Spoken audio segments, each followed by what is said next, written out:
Tuan Speaker, isu peraturan. Peraturan. Sila.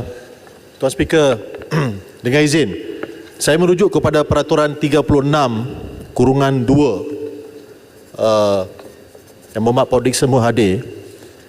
Tidak boleh disebutkan apa-apa perkara yang sedang dalam timbangan mahkamah sekiranya pada timbangan pengerusi harus merosakkan kepentingan-kepentingan pihak yang berbicara itu. Kemarin ketika Yang Berhormat Speaker, Tuan Speaker mempengerusikan mesyuarat,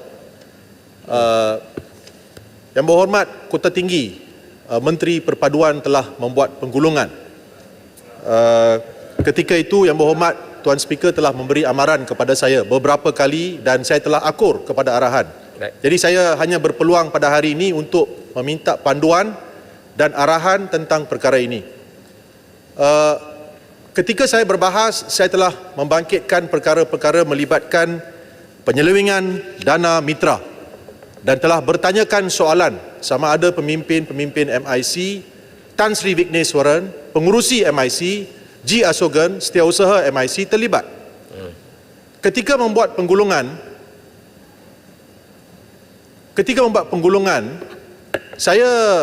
kita mendapati bahawa menteri telah memberi penjelasan bahawa beliau tidak dapat menjawab soalan-soalan itu kerana dinasihatkan oleh pihak SPRM untuk tidak menjawab soalan-soalan itu. Saya juga telah mengemukakan satu usul di bawah aturan 18 yang pun telah ditolak untuk membincangkan penyelewengan dana mitra. Usul saya ditolak. Dalam perbahasan saya, soalan-soalan telah saya tanya. Menteri tidak menjawab soalan-soalan saya dan berselindung di bawah, di belakang alasan bahawa pihak SPRM telah menasihatkan beliau untuk tidak menjawab soalan-soalan itu. Maka bagaimanakah kita sebagai wakil rakyat boleh mendapat penjelasan di atas perkara-perkara tersebut? Ini adalah perkara-perkara yang melibatkan penyelewengan dana mitra yang diniatkan untuk membantu rakyat Malaysia, kaum India yang miskin. Jadi saya nak tanya, adakah menjadi satu presiden dengan izin Tuan Speaker, daripada masa sekarang tiap-tiap menteri akan datang ke Dewan Yang Mulia ini bila melibatkan penyalahgunaan dana, penyelewengan, rasuah dan sebagainya, bila dibangkitkan oleh ahli-ahli Dewan Rakyat, terutamanya ahli-ahli pembangkang, jawapan akan diberikan, saya tidak boleh menjawab perkara itu kerana SPRM menasihatkan supaya tidak menjawab perkara itu dan perkara itu sedang disiasat. This is a repetition of 1MDB. Sedang berlaku sekali lagi. Baik, terima kasih.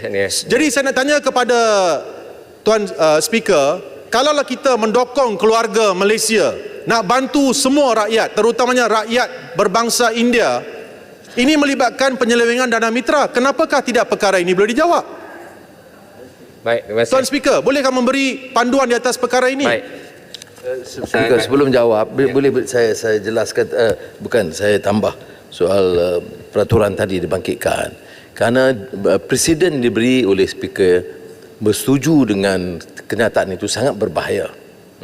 Kerana kalau ini disebut, tidak ada permasalahan rasuah atau skandal boleh dibincangkan di Parlimen.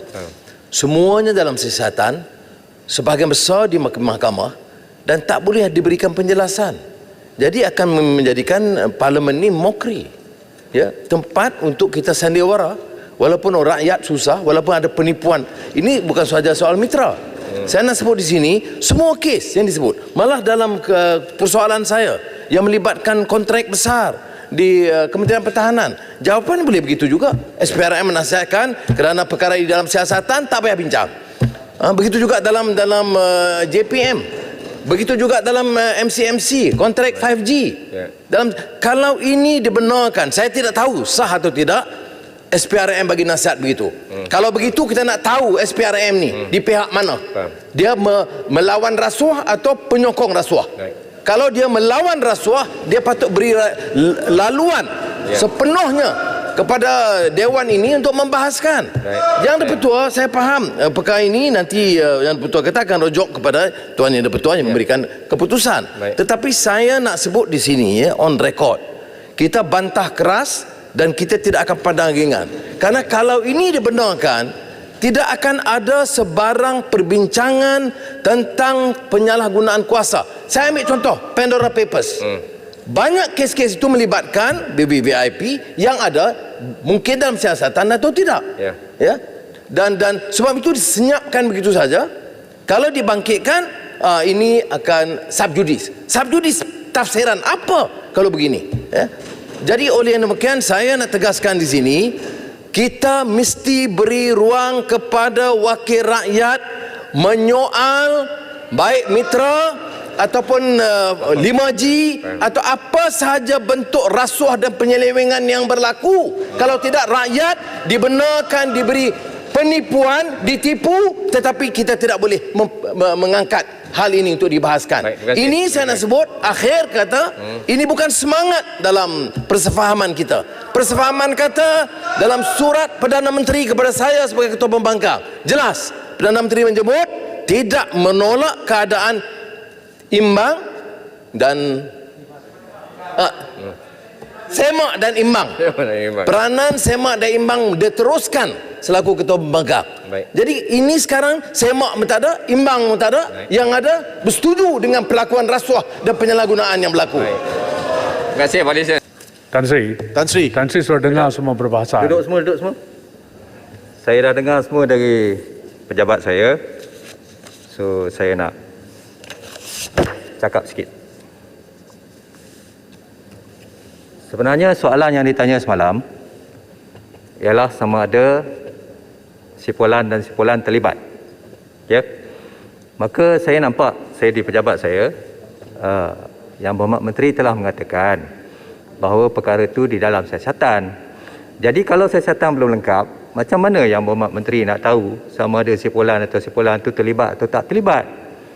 Itu sebab Yang Berhormat Menteri kata kita tunggu SPRM siasat. Bila dah siasat habis, baru kita tahu siapa terlibat atau tidak terlibat. Itu nombor satu dari segi fakta. Ya. Sekarang dari segi peraturan, okey, kita selalu cakap pasal convention dan sebagainya. Izinkan saya terangkan sedikit tentang perkara mengenai kuasa speaker untuk memaksa menteri menjawab. Ya, sama ada saya ada kuasa itu tersebut atau tak. Ya.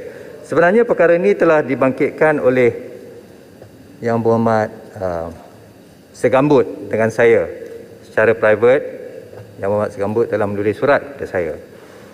Dan saya telah menjawab surat Yang Berhormat Segambut mengenai kuasa speaker untuk memaksa atau meminta Yang Berhormat Menteri untuk menjawab sama ada kuasa itu wujud atau tak wujud. Ya, secara pendek biar saya katakan kuasa itu tak wujud. Excuse me ya. Izinkan saya baca sikit.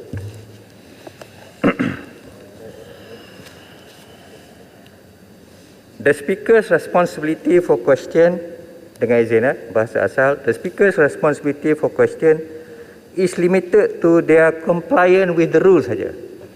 Itu saja tanggungjawab speaker. Question itu kena comply dengan peraturan.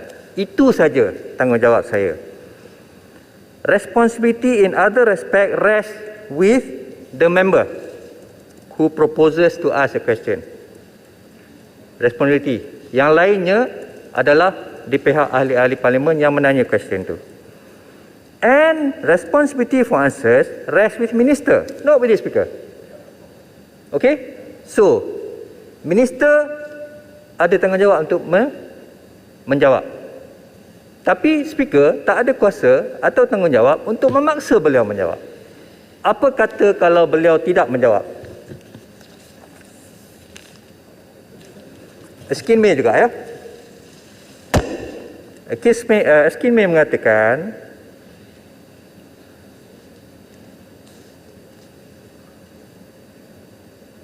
where however a minister has refused to take the action or give the information asked for in a particular question, they may be asked the same question again after an interval of 3 months. Itu di House of Commons. So that implies that a minister may refuse to answer any question.